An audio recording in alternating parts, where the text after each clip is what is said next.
Subscribe to our channel by clicking the subscribe button. Click the bell button and enjoy the latest uploads from our channel. Question number 13. List some general principles of prevention from diseases. Diseases से prevention के लिए general principles जो हम सबको follow करना चाहिए वो क्या है?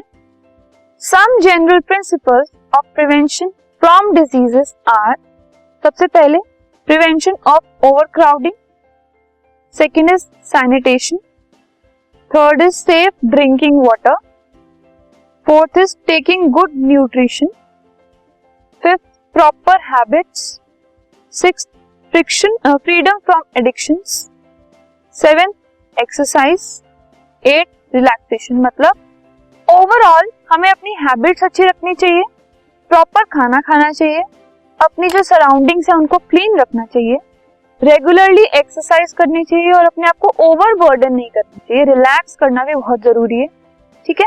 एंड किसी भी चीज की एडिक्शन नहीं होनी चाहिए, हर चीज हमें लिमिटेड अमाउंट में लेनी चाहिए, ठीक है। एंड प्रॉपर हैबिट्स, जो अच्छी हैबिट्स है हमारी हेल्थ के लिए, for example washing hands before and after having food and other habits like this, वो हमें अपने लाइफस्टाइल में इनकॉर्पोरेट करनी चाहिए। सो सारी अच्छी चीजें अगर हम एक साथ रखेंगे और उनको फॉलो करेंगे, सो हमें डिजीजेस से प्रिवेंशन